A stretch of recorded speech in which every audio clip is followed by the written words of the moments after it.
Hi friends, welcome to my final best of video for 2023, and in this one we are covering lifestyle changes. And funny, when I look back at my video from last year, best of lifestyle, I took on a few changes, habits that I acquired during 2022, but then I included clothes, nail polish, brushes, some of which are in my best of beauty video that you can check out in a link up above or down below. Pick whichever. I decided in this video to cover more concepts, more habits that I acquired over the year, because I do run an online coaching service, and this year was especially potent, not only for my online coaching, but for myself. I believe on a deep level that I am unable to help others if I am unable to hold myself accountable, if I am unable to take on challenges, roadblocks, because how can I help someone else navigate their own roadblocks when I'm struggling with mine? That's not to say that I have everything figured out, but I think this year have been more attentive, more diligent in transforming, in evolving myself to someone greater, to someone smarter, more intellectual, more present, and leaving room for more, because there's always room for more potential, family. Let me start with a mighty change that occurred in 2023, and we'll speak about the concepts that I outlined just now. But I gotta start with skin sobering. I had no idea this was a thing, okay? I'm sure before I received this book from a subscriber as a gift, skin sobering was a topic that was circulating on the internet. It was a hashtag. I had no idea of it, okay? When I saw the title, I thought interesting title, and the subtitle, 99% of products age and harm your skin. Okay, I was captivated. I didn't open the book right away. It was actually a few weeks until I read the intro, read the first chapter, and at that point, I bought in. I bought in so quickly that till this day, I'm still baffled as to how ready I was to just drop it all, because a mere 24 hours before, I had cleansed the makeup off, we toned, we essenced, we serumed, and we moisturized, okay? And then the next day, I just said, poof, don't need to do it, fine, I'm in. It was incredible. I have no idea why the dial just turned all the way off. And I think it's because maybe when I read the three things that stood out for me from reading this book is that skin is an excretory organ. It is meant to eliminate and not necessarily absorb.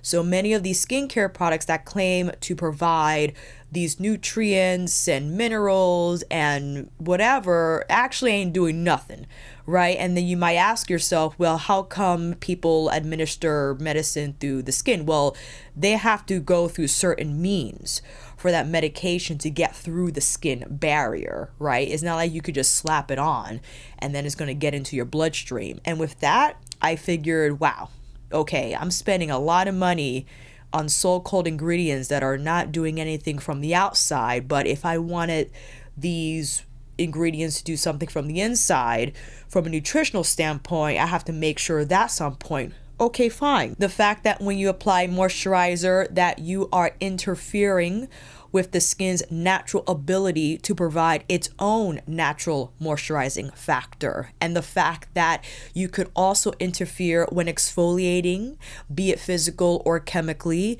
also with its own schedule that it runs, the every, I think, 30, 90 or 30, 60, 90 day schedule. When you exfoliate from the outside, it signals down below that, oh, there's no dead skin. Okay, well, I guess I'm just not going to do anything from down here, rather than letting it run on its own schedule and it just exfoliating the dead skin all by itself. And then thirdly, I think something that I took away and someone else can't, because I don't recommend that everyone do this. I don't recommend that you drop your skincare routine flat, cold turkey.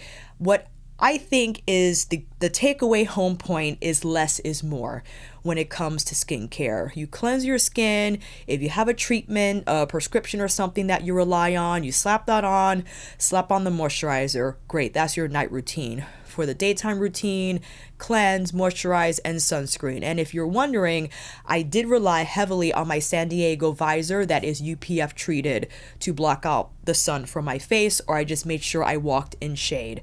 I didn't wear a lot of sunscreen. I primarily wore it whenever I went to the beach, which was like once over the summer. And when I felt I was going to be under constant exposure, other than that, I just wore my sun visor. Allow me to outline my brief history with skincare, just so you could understand how pivotal this was for me, right? I distinctly remember back in college, I don't know how I bought this with the little money that I had as a college student, but I managed to purchase the Bliss Spa skincare set. It was with blue font, and Bliss Spa at the time was a luxe spa chain. They also had their own luxe skincare and body care products that ended up in CVS. That threw me for a loop years after. They also carried other luxury skincare products. I went to Bliss Spa once or twice. It was immaculate. And this skincare set in particular, I bought into the concept of taking care of your face, taking the time in the morning and the evening, the however many minutes it took to cleanse and tone and moisturize, and that self-care thing I'm going to talk about in a minute. And years later, when the 10-step Korean skincare routine came into play, that was another pivotal moment in my life when it came to skincare, because my goodness, because now you had additional steps, right? You don't just start with cleansing. You start with the cleansing oil or the cleansing balm. You're not just toning, you're essencing. You're not just with the serums, you're with the ampules. And now after moisturizer, you got the sleeping mask and the lip mask. All these different steps now provided by different products at an affordable price point, because apparently Korean and Japanese skincare were years ahead of their time in regards to skincare technology, and these so-called futuristic ingredients were able to provide immaculate results, again, at a reasonable price point. The snail mucins and the beauty waters and all that. Listen, I bought so much stuff because I was convinced all these products were good for my skin. And I had okay skin in college. I did heavily rely on Retin-A, and then I switched to tretinoin recently until I dropped it, of course, this past summer and didn't use it at all. And there was a fear if I stopped using my tretinoin, if I stopped using my skincare, that, I mean, there was not a possibility until I read this book. I didn't even read the entire book, family.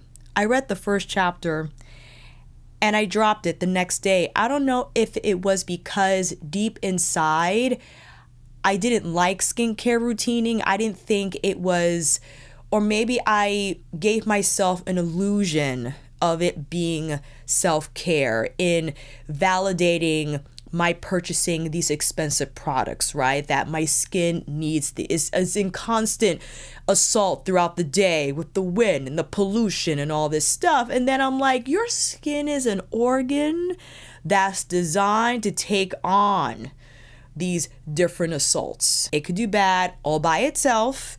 Should it need a little help? Yeah, I slap on some Vaseline in the wintertime, 100%. I have the humidifier back in Bay's apartment because it's a New York City apartment and that heat is always on, super dry, all right? And I understand also, if you are in certain climate conditions that wreaks havoc on your skin, if you are undergoing different psoriasis, eczema issues, which, by the way, bad eczema here on my armpits, terrible eczema on my shins, on my forearms, gone. You guessed it, when I dropped my skincare, I also dropped my body care. I just use a no scented lye soap to wash. I'm in the shower no more than 5 minutes, okay? I'm not trying to dry out the skin because it is particularly sensitive. Water is drying to begin with. To be under hot water is a no-no. So I become accustomed to showering with lukewarm water, I get in what needs to be washed and I'm out. Slap on a little bit of Vaseline, especially now during the winter time. My eczema has not come back. There were no flare-ups, and I am still having caffeine because I think 2 years ago I stopped having caffeine and my eczema vastly improved.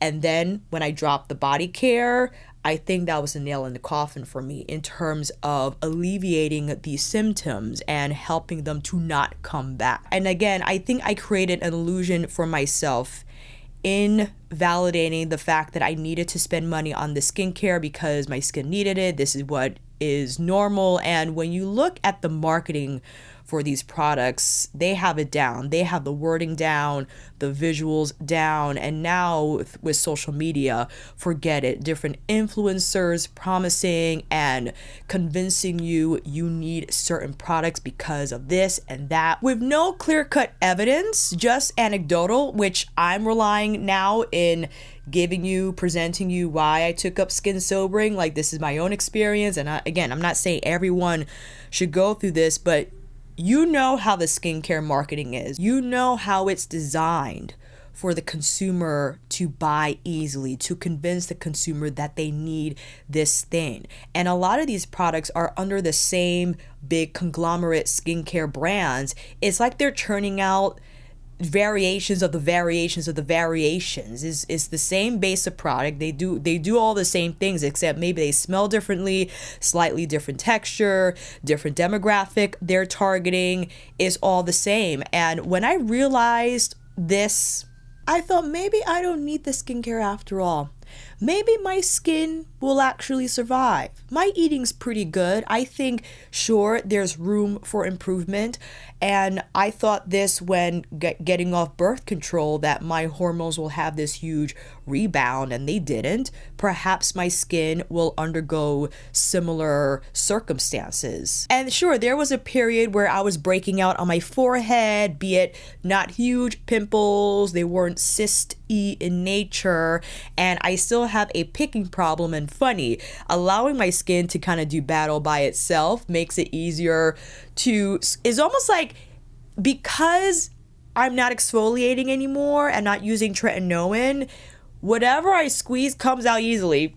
And if I do squeeze, the healing process is a lot faster. Cons, of course, is that I have these sebaceous filaments that rest here on the high point of my face, between my brows and stuff. You can't see them unless you're up close to my face. And that's where, sure, I'll apply moisturizer before my foundation. I'm just not applying this at night. Once I wash my foundation off, my makeup off, I dab on a little Vaseline on the driest portions of my face and I go to bed. If I don't wear any makeup at all, I'll just rinse with water. Yes, water can cleanse off dirt, pollution, all that stuff, is because if you wear something on your face, if you wear the serums and the moisturizers, they serve as a tacky pad, right? So think of, it's pretty tough to cleanse off dust on something that's an adhesive. You need to rely on other means to cleanse that surface off. But if you don't have anything on your face in the first place, water can just cleanse that off a lot easier. And then of course, if I have makeup on, then I'll use the soap. But if I don't have anything on my face that day, I just cleanse with water. And I've been doing this since July 12th of this year. Something I thought I was only going to stick with for 30 days. I'm pushing a year. I think that gives enough time for my skin to fully acclimate, for myself to discover and experience how it does across the different seasons, and to better inform me what I can do better. Will I adapt a skincare routine again? Maybe. But if I do, it's just gonna be cleanser and moisturizer, the cheapest kind. I will no longer invest in expensive skincare that I ended up having to trash. I wasted so much money, but at the same time, I felt relieved, and there was this huge burden that was lifted off of me. When I got rid of all this skincare, I have room now. I have extra room for makeup. I have extra room in my wallet for the food budget. We'll get to that when we speak about cooking. And it was one of the best decisions I've made this year, and I'm not looking back.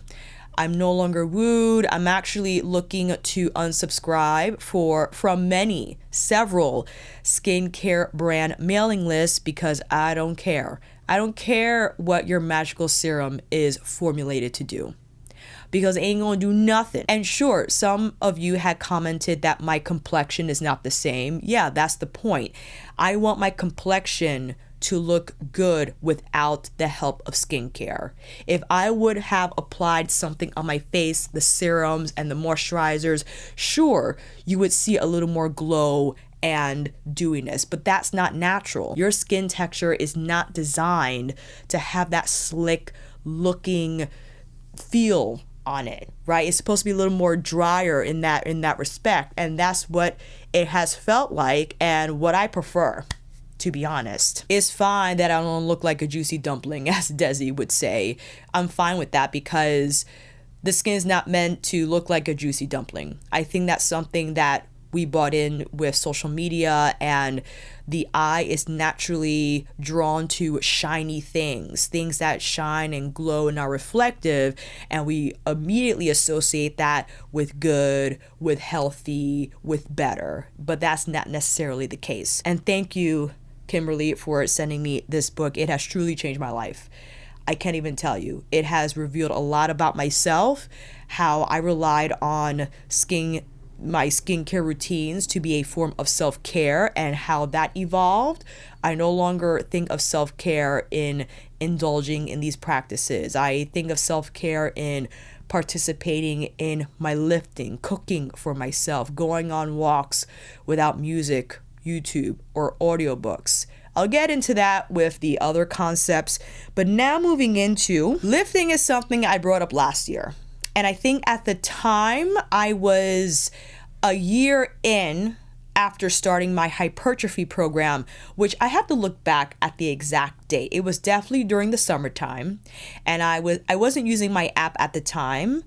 I was manually typing in everything on an Excel sheet. I stuck with it, and originally I was only going to stick with it for a year to see what happened. And it's been now, I think, 2.5 years that I stuck with my hypertrophy program, strength and hypertrophy, however you want to label it. And man, the way my body has changed, I can't even begin to explain. And I know a lot of us say, listen, I want to lift for the quality of life. Yes, to get stronger, to get more mobile. But there's something about having this body that changed the lens for me, that wow, you see the fruits of your labor in how your physique is built. And not only do I have this physique, it's a strong physique. When I'm in the gym, I am working. I sometimes see God in front of my eyes during these sets when they truly challenge my willingness to stick with it and to not get the hell out of there. And that's something else I wanted to touch on as well, where we say, I don't want to do this because I don't enjoy it and blah, blah, blah. Okay. There is a delicate balance I think one needs to strike. I love lifting because at the beginning, it wasn't love. It definitely evolved into something now that I truly love, that has become a part of my life, and it is non-negotiable at this point. I'm going to do this for the rest of my life. I can't guarantee that I'm going to lift as heavy or as intensely as I am now, that I will in my 70s, but we're going to still lift. To ensure that trajectory, I need to start now and keep going. When I started my lifting program, I was apprehensive because when you encounter something you're not good at, when you have to start from scratch, psychologically, that is discouraging because you are face to face with your own weakness. You are face to face now with a ladder that you have to climb rung by rung, and sometimes hang out in the middle of the climb and just stay there. That's scary. What's going to come next? Will I be able to continue, or do I have to start climbing down? You don't know. You don't know. And that's something else that upon embarking on this lifting journey I did, I had faith that this was for something. I knew it was to ensure a better quality of life down the line, to ensure that I had muscle on my frame, to safeguard, not to completely eliminate the risk, but to better safeguard against osteoporosis and sarcopenia so that I am able to stand up, sit, maybe run, jog at an older age and not be completely dismantled if I trip or something happens, because things do happen. But can I have the body armor to help mitigate the severe cascading consequences that happen at an older age when one falls, to not be able to prevent myself from being completely bedridden for the rest of my life, to have to depend on other people, to be a burden? I don't want that. That was the main source of motivation, and continues to be. It continues to be. It is the main undercurrent as to why I still lift. And again, didn't love it at first because of the reasons I outlined, but I began to love it because guess what?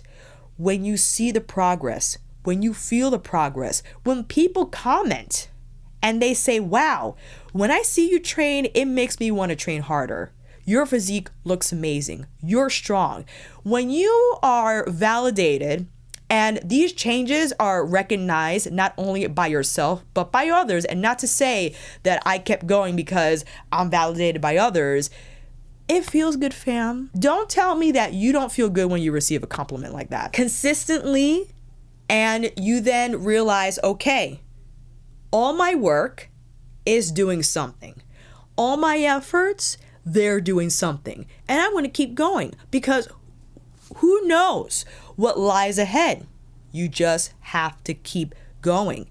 And for me, lifting definitely evolved into something that was more concrete. It was more than just showing up to get these shoulders pumped. It was more about getting that peach booty, building these legs. It was about, this is an opportunity to prove to myself that I can do something that's hard, that's uncomfortable, and I can finish it. Not only can I finish it, but I could kill it. Some days, I don't. Some days, I'm barely hanging on, but I'm still gonna go. I'm still gonna do something. I'm still gonna give my mind and body an opportunity to participate in an activity, again, that is uncomfortable, to participate in something that I had to pull myself out of a hole to partake in. That action of an emotional inconvenience now will prevent much larger inconveniences that can happen down the road. I don't really feel like it, I could do it tomorrow, cascades into not doing something for an entire year, and then all of a sudden you got all these pains, these ailments, this and that. Listen, if you're not going to pay for something now, you're going to pay for it later. If you're not going to pay for it now by rearranging your day, sure, making a slight inconvenience for yourself, time management, you might have to give up something else to do the exercise thing. If you don't pay for that now, get ready to pay for what's to come by not doing it down the road. Because as Thomas Sowell said, there are no solutions, there are only trade-offs. There are no free lunches. Every decision we make has a consequence. You have to weigh out the risk to benefit ratio for yourself. There's no getting around things that we don't want to do, because those activities that we don't want to do because I don't feel like it, again, you don't have to do it now. And you probably don't have to do it at all. But get ready for whatever's to come down the road for you, because we don't know for sure. I don't know for sure what lies ahead for me.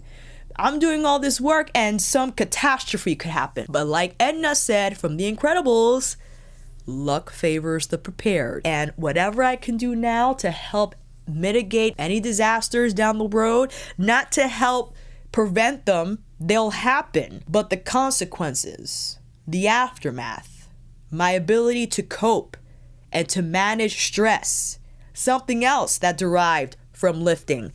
Because there's this thing about lifting, it raises your cortisol. Yeah, it does. It also raises your blood pressure. It does all sorts of other things that on paper are bad. But you know what that does? When you introduce light doses of stress to yourself in a controlled environment, when you voluntarily impose these stress mechanisms to your mind, to your body, guess what your mind and body does?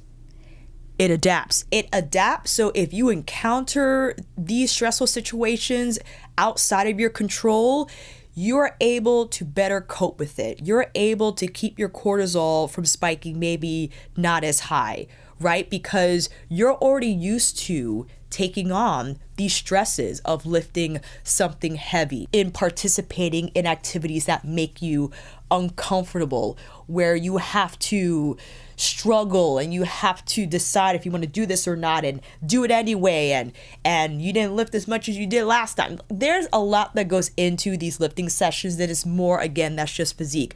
You are becoming more anti-fragile. That's important. And I think something, excuse me while I get a mirror, something that people overlook, and it's a mistake. I think people need to, yes, do the calm stuff, right? That does have a role. And if you like the more calm types of exercise because it makes you feel good, sure. But that's not going to help you cope with stressful situations, because how are you able to create that adaptation if whatever you're doing outside of these so-called disasters that happen that we have no control of, if you don't expose yourself to these stressors, be it they're not the same, your body's gonna freak out. It's gonna be like, what is this? We're not used to this because we do calm things all the time. And the other side is, sure, don't exercise 3 times a day because that's overdoing it. There has to be a delicate balance. I think it's a mistake to completely eliminate any type of stressful activity. Again, when it's dosed appropriately and the frequency is reasonable, it's helpful. I think societally, we've swung the totally different direction when the data release about how people are more stressful now more than ever, and because of social media and the internet, it's like, oh, we just gotta do nothing. Like, just sit and do nothing. It's like, that's not the solution either. I think we have to find something for ourselves that help us cope with stress better. That's the thing. Stress will always happen. It's up to us in how we deal with it, in how we manage it. Completely ignoring it is not the answer. It's not the answer. In whatever form that is, whether it's a sad life occurrence or deadlifts, I think we need to improve our relationship with stress and realize that it's always going to be in our lives as humans. But that's how we were able to evolve as a species, because we were able to find ways to survive, where we had to run away from the saber-toothed tiger and figure out where we're going to get our next meal and keep warm and all these other challenges. We've figured it out. Now it's like, it's too coddled. I'm going to say it right now.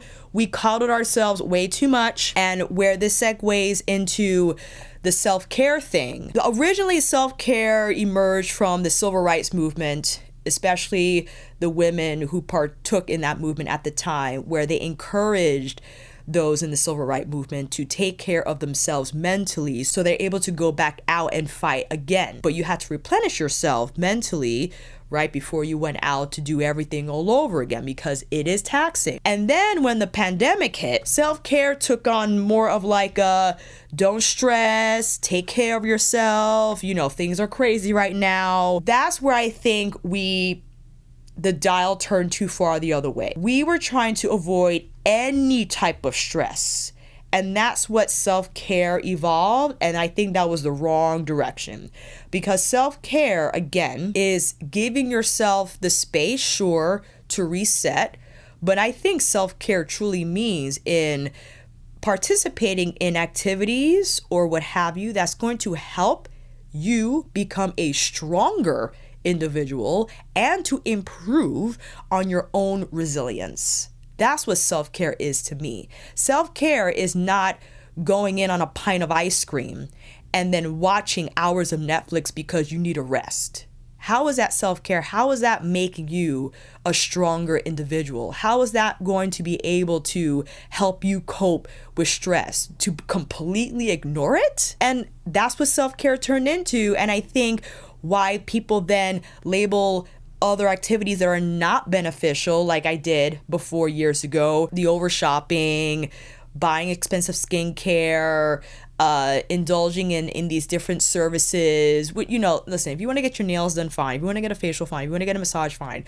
Those are all great. But under the guise of self-care, depending on, I think it was taken too far. We're doing too much of that and not enough of the hard stuff. We just want to relax all the time, and it's like, all right, you can relax all the time, but then when it comes the time where life throws something at you, what are you gonna do? Go in your closet and close the door? No, you're gonna have to deal with it.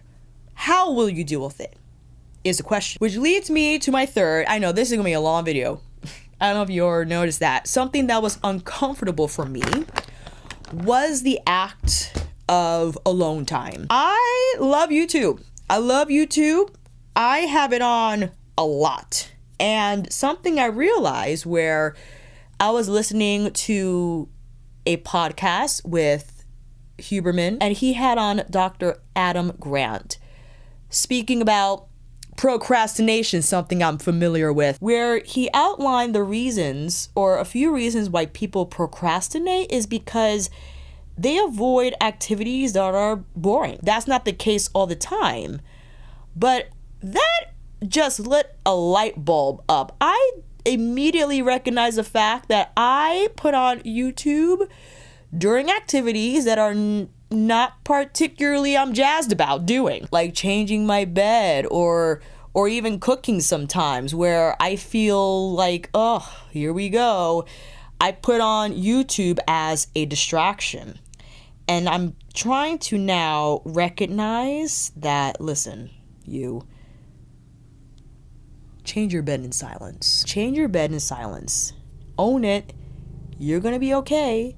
Because guess what? You think all these people back in the day who were doing chores on chores on chores on chores was listening to YouTube? They sang to themselves, and I'm sure they came up with different ways for the time to go by more pleasantly, but they didn't have the same level of entertainment options that we have now. And I thought, this is something I need to get better at. And this now bleeds into my walks. How taking my daily walk is now, again, another non-negotiable, like lifting.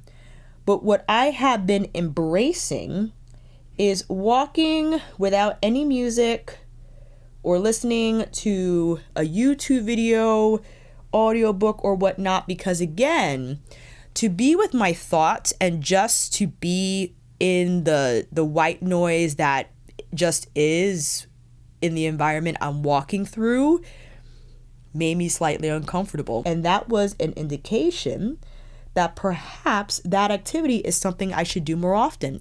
If it makes me uncomfortable to just walk without any entertainment, get it together. That's what I've been doing. And now it's hard for me to listen to music, because sometimes I do. Sometimes, like, if, Pink Friday 2 just dropped, I want to listen to the entire body of work, and walking with my headphones on, again, is a fun time. Largely, though, I've been avoiding that when I could.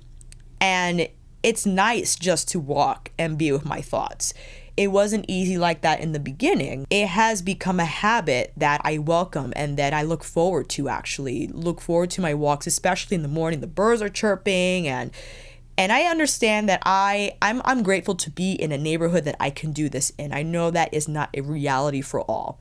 I always have to say that because people love to make straw man arguments. I'm like, if I'm not talking about you, I'm not talking about you. Okay, and I'm sorry, but I'm speaking from my experience. So with that said, I've become largely accustomed to now taking my walks without any distraction. And also activities like cleaning my bathroom, doing my laundry, I try to just not do it without the YouTube because it's not the most stimulating activity to do. So I need that stimulation. And I think that's just from our social media culture where everything is easily accessible now. It's just you turn on your device and you are connected to the globe. To take that away, it definitely feels weird and it feels right, like I'm depriving myself of something. But when you think about what I'm depriving myself of, what that thing is, social media, is like, get over it. Please stop it. Next, cooking. This year, I was a cooking fiend. And if I would have said to myself, Alicia, years ago, you're going to be cooking up a storm, young lady. You're not even ready for it. I would have said, get out of here. I used to buy my breakfast, lunch, and dinner. And these meals weren't particularly nutritious, especially my breakfast. We're looking at a cappuccino with some sort of pastry.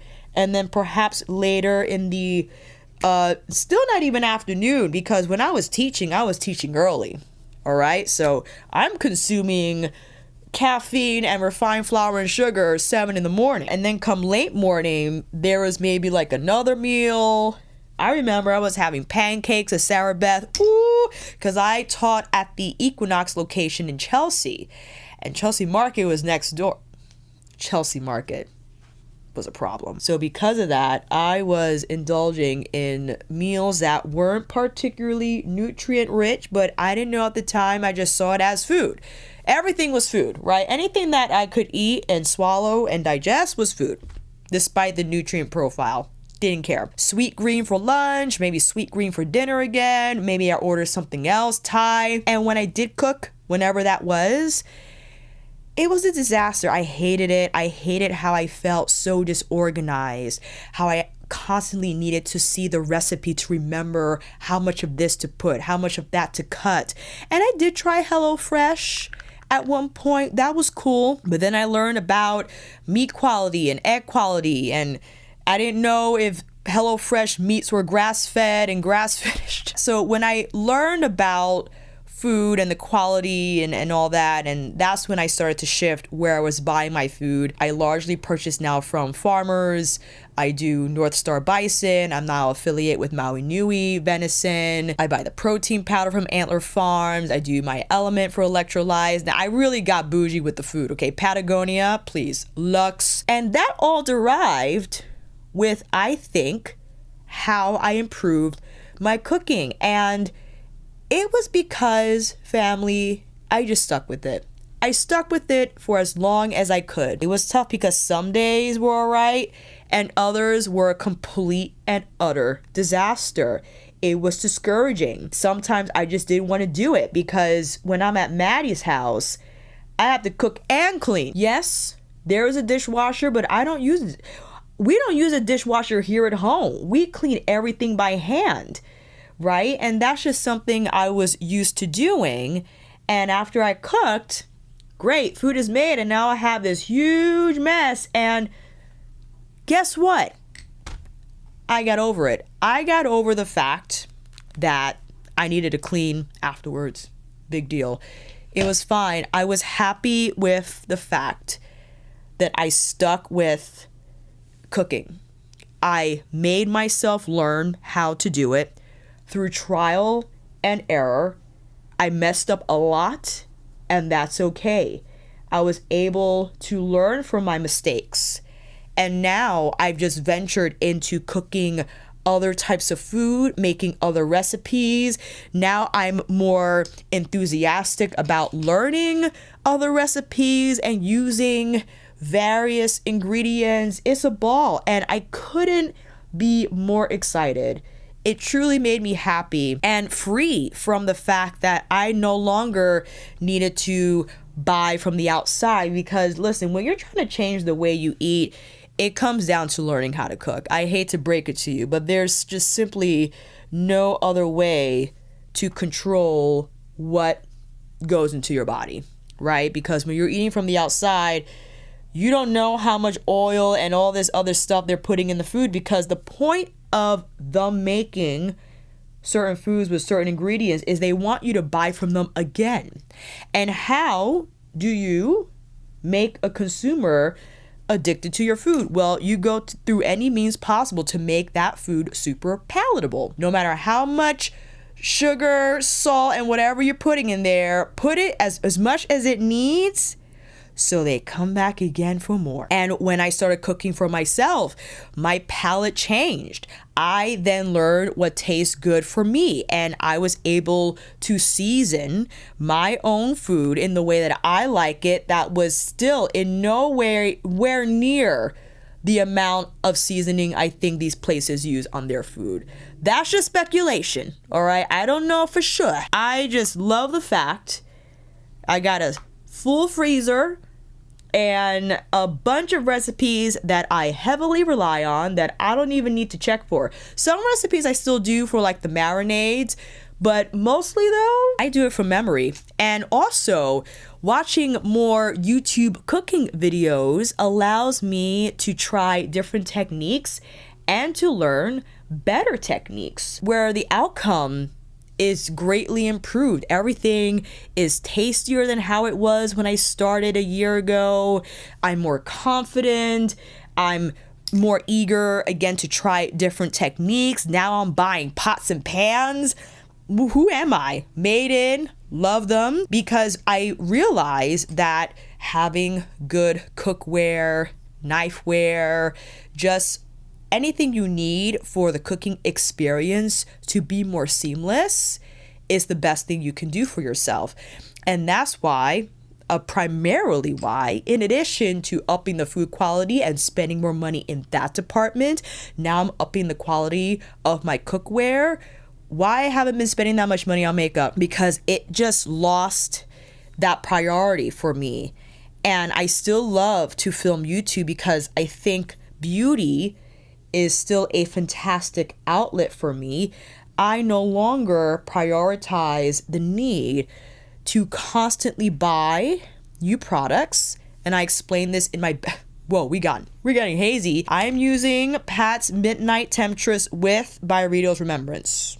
I thought this was a nice combination if you were wondering. I explained this in my Best of Beauty video where, especially next year, trying to be even more thoughtful about my purchases because my budget simply went to other categories, and I am happy to spend more on a saute pan or on my bison or whatever else I decide to buy. I definitely want to get a Japanese knife, 100%. I have to learn how to maintain it, like, sharpening it periodically or however the frequency is. But I can't tell you how freeing it is, because whenever I have to be out or whatever, like if I have to shoot for Stretch It, I just cook whatever I cooked the previous day or previous day. I put that ish in my food canister. Lunch is served. I don't have to worry about going to these salad bars that who knows what's in that salad bar. I don't have to worry about what they cook with or what ingredients they use. Lunch is ready. It is packed and ready to go. And that for me was one of the best benefits of learning how to cook. And I never had the urge to have something else. Sure, there were urges of me wanting pad thai or red curry, which I should just learn how to make myself. There are a few recipes I found online, but if you all know a killer red curry recipe, I want to make it with shrimp.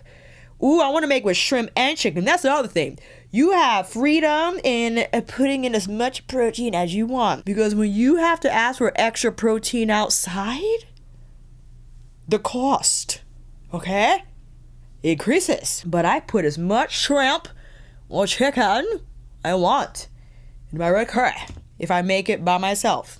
So that's what I'm aiming to do. Or if you have your favorite meal prep recipes, please include them down below. What's next? Oh, journaling. I managed, well, not yet. We still got like 2 weeks, but I managed to write in every page of my journal this year. I'm happy that I decided to make this leap because, oh my gosh, because when I went into Hobonichi Techo and jet pens and just dived into the stationery world, I was intimidated by the beautiful handwriting, penmanship, illustrations that many of these artists do in their journals.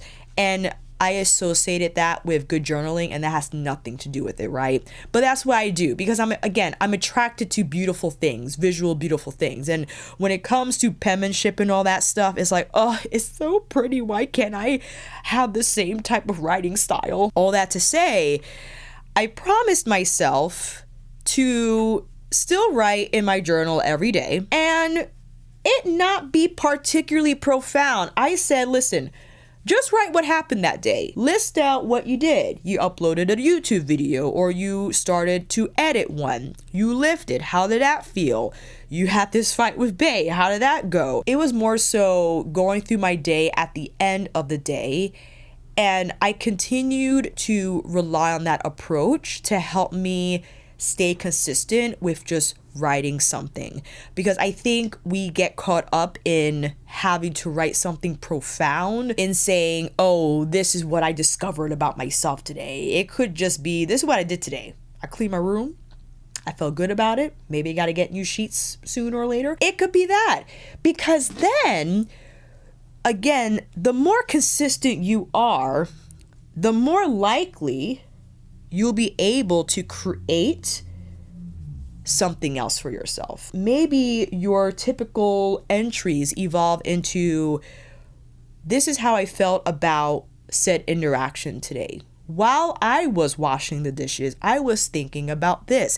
It allows varying possibilities for you to further expand on your day, to give you the space in being more detailed. And I think that's something that also changed for me, that it forces you to be present, so you are able to recall these nuances, these little moments throughout the day that you think of something, and you want to be able to recall that when you sit down to write about your day, and then to further expand on it, to further explore that thought. And that's what it turned into. Because if I rely too heavily on making it pretty, or not wanting to write because my penmanship was whatever, I would have missed out in creating a book of my life for an entire year. I now have an entire year's worth of me. If in the beginning I stayed caught up in how it looked, in how what journaling was supposed to be, was supposed to look like according to me, I would have missed out on this. And because I was able to write in my journal every day, I think I earned the right to now get a larger journal. Where is she? So I ordered the A5, this size, because I soon discovered when writing, I was like, I'm at the end of my page, but I got more to say. So we now graduated to the A5 size. The size you saw previously was the A6 size, which is the standard Hobonichi Techo side. But I wanted the larger side also because the date blocks were larger, and I like those to keep track of what I bought that day. And there's a section on the side where I could then list out my favorites for the month. So when I'm at the end of the month, I don't have to scramble my brain and remembering like what was my favorites. I wrote it all down. It's all there. And I cannot wait to continue with this habit. I cannot wait to see now when I have a larger page, how I'm able to fill it.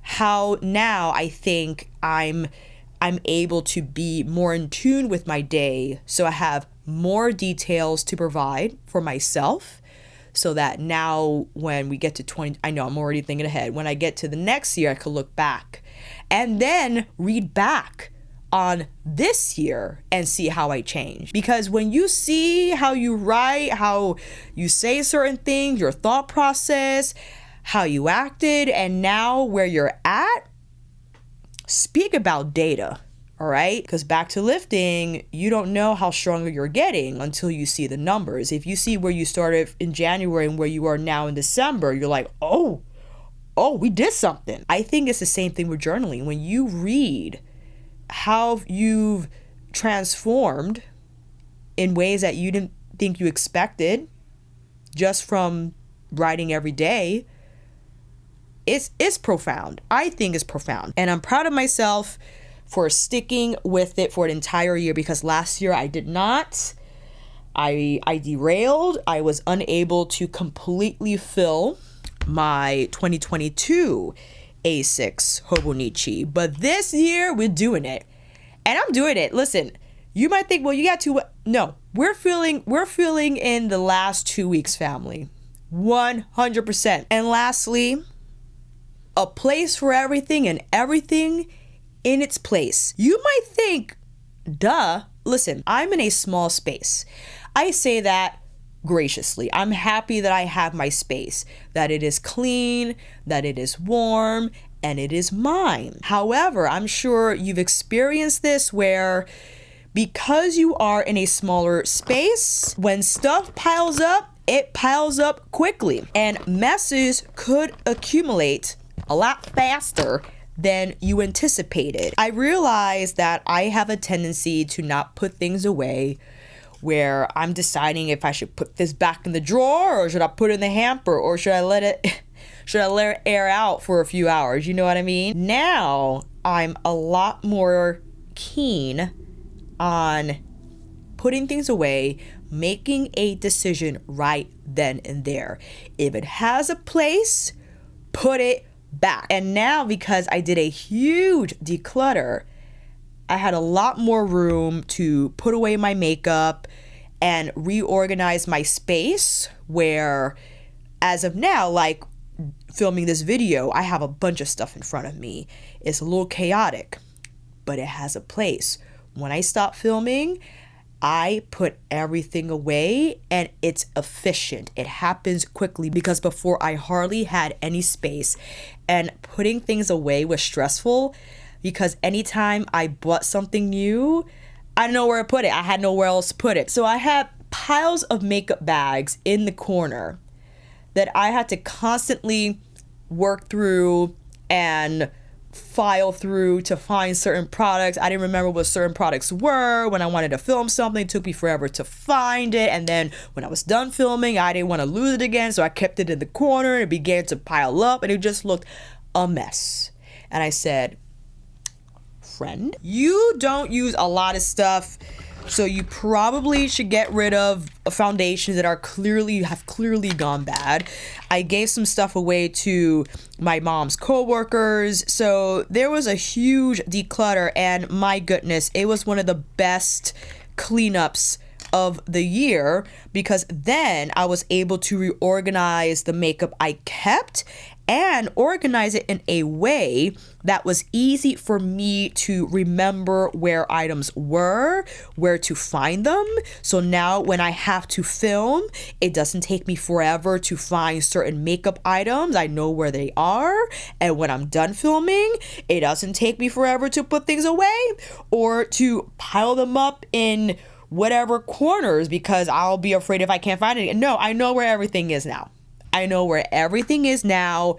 It's much more organized. Because of that, I'm able to think more clearly. I don't feel as stressed when I have to film for YouTube.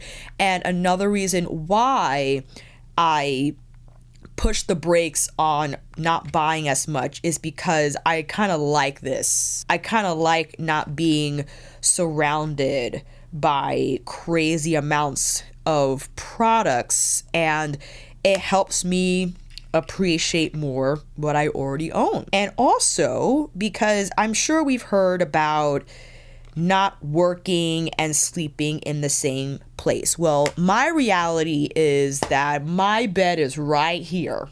I got a twin bed, I think last year, because I wanted to economize my space, and having a queen in here was making it quite difficult. It was tight in it didn't allow me to run operations smoothly in my space. I completely arranged my room. I reorganized it, redesigned how I store everything. And with that came, again, trade-off. The trade-off with more space came now the reality that I do work in the same space that I sleep. Now, because I reorganized, there are certain cues in place that I have for myself that are strong indications that we're getting ready for bed. I'll push the keyboard back. I'll close my laptop. Well, before that, I'll shut down the Wi-Fi, close the laptop.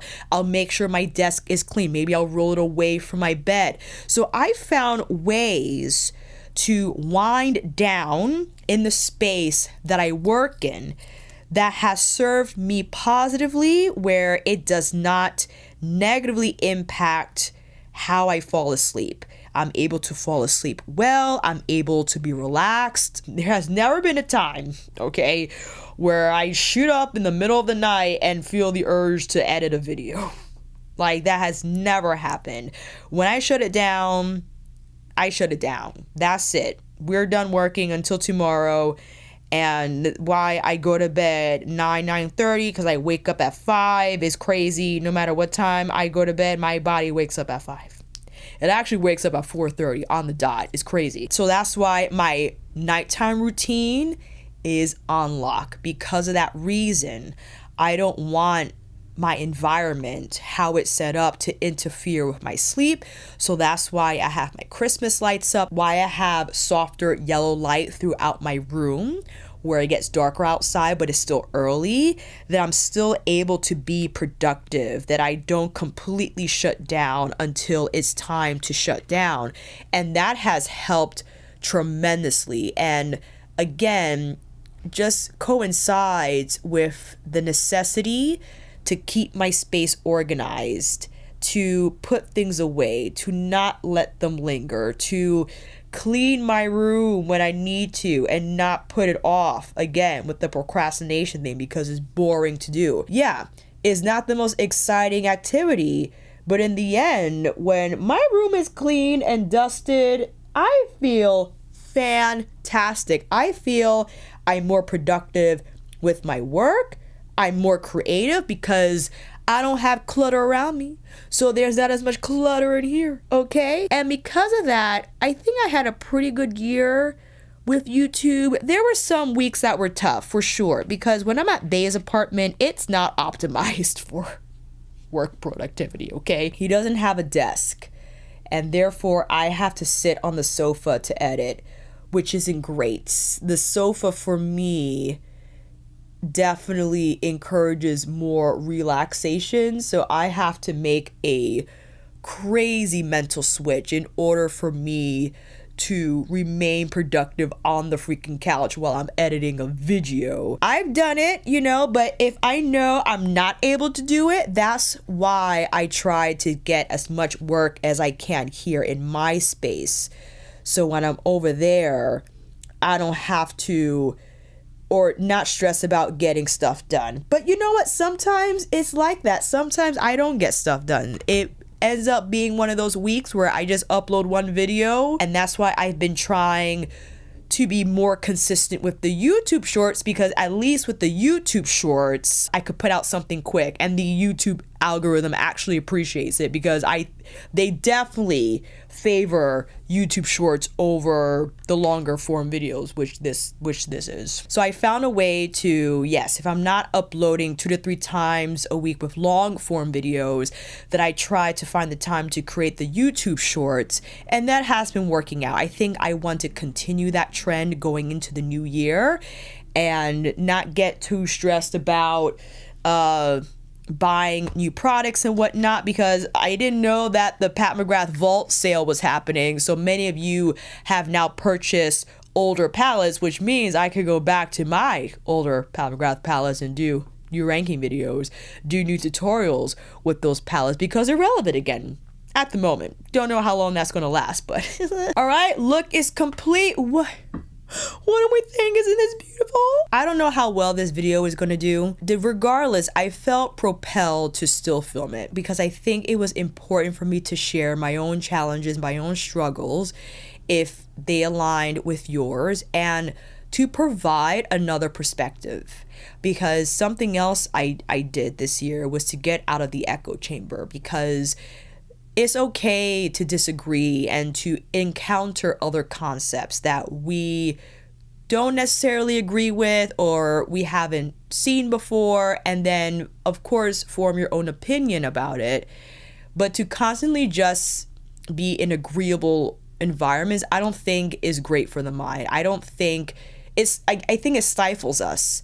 It stifles us, and it doesn't allow us to evolve, to create other ideas and other thoughts, whatnot, which is, again, why I decided to film this video, and also to hear your own perspective down below. Even if you disagree with some things I said, let's have at it down below. I enjoy the dialogue. And also, I felt these changes had such an immense impact on my life over the past year. I definitely felt compelled to share it in a video. Again, unlike what I did last year, where it was just like one or two things. It was the Casper Light and my hypertrophy program, and then it went into clothes and all that stuff. I wanted this best of lifestyle video to dedicate completely to these lifestyle changes I made over the years. So I would love to know if you made any down below. I'll see you down in those comments, family. And until then, that is a wrap. Thank you all so much for watching. I hope this video helped. And if you like this video, please give it a thumbs up or maybe consider subscribing to my channel. And until then, I will see you on here again with another review tutorial, more Pat McGrath videos, or maybe another lifestyle video. If you want me to expand on some things, let me know. I'll be here again. Take care, and I will see you again soon.